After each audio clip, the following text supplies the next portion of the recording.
बच्चों, जो आप खाना खाते हो वह घर में पकाया जाता है, राइट? पर क्या आपने सोचा है कि पौधे कैसे खाना बनाते हैं? चलो इसे समझते हैं।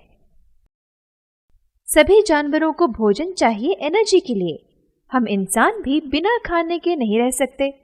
खाना हमें स्वस्थ और मजबूत रखता है। खाने की जरूरत पूरी करने के लिए जानवर और हम इंसान दोनों पौधों पर निर्भर करते हैं। हमारा कुछ खाना सीधे पौधों से आता है, जैसे फल, सब्जी, पत्तियां इत्यादि। ये खाना हर्बिवोरस एनिमल्स यानी प्लांट ईटिंग एनिमल्स भी खाते हैं। हमारा कुछ खाना एनिमल्स से भी आता है, जैसे मीट, अंडे। तो हम मनुष्य और जानवर या तो पौधे खाते हैं या उन जानवरों पर निर्भर करते हैं जो पौधे खाते हैं। इस चित्र में दिखाया गया है, बकरी घास खा रही है और शेर बकरी को खाता है। अगर पौधे न हो तो बकरी नहीं जीवित रह पाएगी और फिर शेर भी अपना खाना नहीं खा पाएगा। इसलिए हम सभी प्लांट्स पर निर्भर करते हैं। प्लांट्स को फूड प्रोड्यूसर्स भी कहा जाता है, यानी कि फूड प्रोड्यूस करने वाले। पर सभी जीवित चीजों को खाने की जरूरत होती है और वो प्लांट्स को भी होती है। क्यों? उनमें भी तो एनर्जी चाहिए बढ़ने के लिए, नए फूल, फल, बीज के लिए, नई शाखा और पत्तियों के लिए, अपने खराब अंगों को दुरुस्त करने के लिए। सही है ना? क्या आपने कभी सोचा है कि पौधे जो कि चल नहीं सकते, जिनके पास कोई स्टव नहीं है, वह खाना कैसे बनाते हैं? सोचो, जरा सोचो। यानी पौधे अपना खाना खुद बनाते हैं। उनकी रूट्स, स्टेम्स और लीव्स इस प्रक्रिया में उनकी मदद करते हैं। अच्छा बताओ, घर पर आपकी माँ कैसे खाना बनाती है? समझो कि चावल बनाना है तो आग की जरूरत है गर्म करने के लिए, तो स्टव चाहिए। सही? इसी तरह प्लांट्स को भी अपना खाना बनाने के लिए गर्मी की जरूरत है, जो उन्हें सूरज से मिलती है। और क्या चाहिए चावल बनाने के लिए? पानी। पौधों को भी पानी की आवश्यकता होती है खाना पकाने के लिए।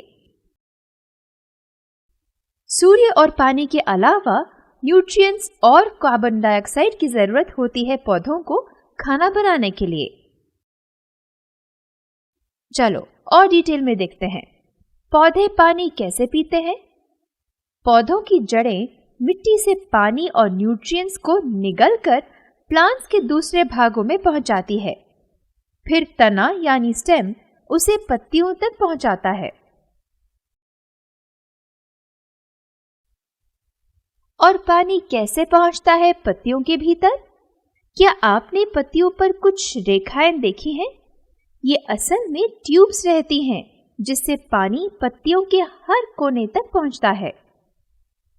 मोटी ट्यूब्स को मेन वेन्स कहते हैं और पतली वाली को सब वेन्स। पत्तियां हरे रंग की क्यों होती हैं? भला नीली क्यों नहीं? क्योंकि उनमें एक हरे रंग का द्रव्य होता है जिसे क्लोरोफिल कहते हैं। वही तो पत्तियों को हरा रंग देता है। और भला कार्बन डाइऑक्साइड कैसे अंदर जाता है? पत्तियों के अंदर छोटे छोटे छेद होते हैं जिसे स्टोमाटा कहते हैं। हवा पौधों के अंदर उन्हीं छेदों के द्वारा प्रवेश और निकास करती है। चलो देखें पौधे कैसे खाना बनाते हैं। पौधों की जड़ें पानी और मिनरल्स को खींचकर बाकी भागों में भेज देती है। तना फिर उसे पत्तियों के पास भेज देता है। थिक और थिन ट्यूब्स उसे पत्तियों के अन्य भागों में भेज देती हैं। सूरज की गर्माहट पत्तियों के अंदर क्लोरोफिल पकड़ लेती है। कार्बन डाइऑक्साइड हवा के माध्यम से पत्तियों के होल्स में घुसती है। सूरज की एनर्जी से वो पानी और कार्बन डाइऑक्साइड को अपने खाने में बदल देती है। फिर एक गैस जिसका नाम ऑक्सीजन है वह निकास करती है, जो पत्तियों के छेद से बाहर निकल जाती है और फिर पका हुआ खाना पौधे के हर भाग में भेजा जाता है। तो आपने देखा कि खाना पकाने के लिए बहुत सारी क्रियाएं पत्तियों के भीतर होती हैं। सूर्य की एनर्जी पत्तियों के अंदर मौजूद क्लोरोफिल कैद कर लेता है। कार्बन डाइऑक्साइड हवा के द्वारा पत्तियों के छेद यानी स्टोमाटा से अंदर आती है और ऑक्सीजन स्टोमाटा से बाहर जाती है। पत्तियां पौधों का रसोई घर होती हैं, इसलिए उसे प्लांट्स की फूड फैक्ट्री कहा जाता है और क्लोरोफिल को प्लांट्स का रसोइया कहते हैं। पर प्लांट्स क्या खाना बनाते हैं? फ्राइड राइस या चिकन बिरयानी? नहीं, उसे ग्लूकोज कहते हैं। सूरज की एनर्जी लेकर पौधे पानी और कार्बन डाइऑक्साइड को अपने खाने में बदल देती है, जिसे ग्लूकोज कहते हैं, और फिर ऑक्सीजन छोड़ देते हैं। ग्लूकोज भी शक्कर की तरह ही होता है। तो हमने देखा प्लांट्स अपना खाना यानी ग्लूकोज सूरज की एनर्जी, पानी और कार्बन डाइऑक्साइड को लेकर बनाते हैं। इस प्रक्रिया को फोटोसिंथेसिस कहते हैं। फोटो मतलब लाइट, सिंथेसिस मतलब साथ में एकत्रित करना, यानी वह प्रक्रिया जिससे पौधे अपना खाना बनाते हैं chlorophyll, sunlight, carbon dioxide, water की मदद से। कुछ खाना पौधे अपने विकास के लिए इस्तेमाल करते हैं, पर बचे हुए खाने का क्या होता है? वो इसको किसी भंडार में रखते हैं क्या? नहीं, बचा हुआ खाना स्टार्च में परिवर्तित करके पौधों के अलग अलग भागों में रखा जाता है। कुछ पौधे जैसे आम में यह उसके फल में रखा जाता है, और गाजर के यहाँ उसकी जड़ में, और आलू में उसके तने यानी स्टेम में, और कहीं कहीं वह बीज और पत्तियों में भी रखा जाता है, जो हम इंसान, चिड़ियों और जानवरों के खाने में इस्तेमाल किया जाता है। हमें पौधों का शुक्रगुजार होना चाहिए, क्योंकि वे हमें खाना देते हैं, और एक बहुत जरूरी चीज वो है ऑक्सीजन, जो कि हम सांस लेते समय अंदर लेते हैं। फोटोसिंथेसिस के समय प्लांट्स कार्बन डाइऑक्साइड अंदर लेते हैं और ऑक्सीजन बाहर छोड़ते हैं। पौधे और हम एक दूसरे पर निर्भर हैं। प्लांट्स कार्बन डाइऑक्साइड अंदर लेते हैं और ऑक्सीजन छोड़ते हैं, और हम ऑक्सीजन अंदर लेते हैं और कार्बन डाइऑक्साइड छोड़ते हैं।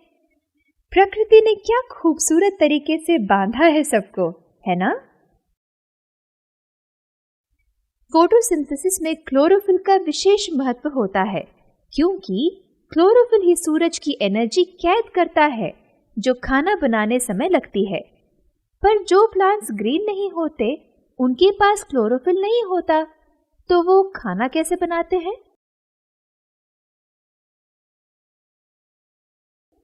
फंगाई एक ऐसा पौधा जो खाना नहीं बना सकता है और मरे हुए पौधों और जानवरों पर निर्भर करता है।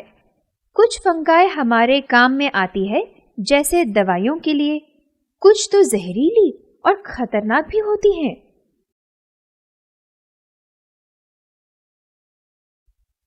फिर से देखें, पौधे सूर्य की रोशनी और क्लोरोफिल की मदद से पानी और कार्बन डाइऑक्साइड को खाने में परिवर्तित करते हैं।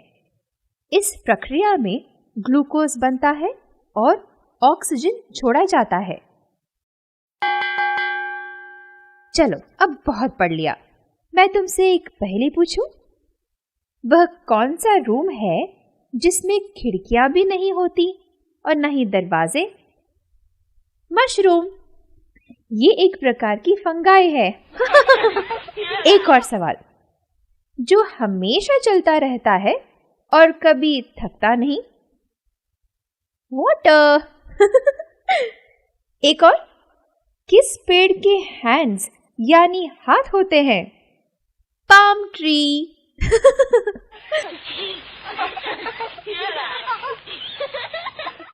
पौधे यानी प्लांट्स हमारे लिए बहुत जरूरी हैं, क्योंकि वह हमें खाना और ऑक्सीजन देते हैं। इसलिए हमें पौधों की रक्षा करनी चाहिए और बहुत से पौधे उगाने चाहिए।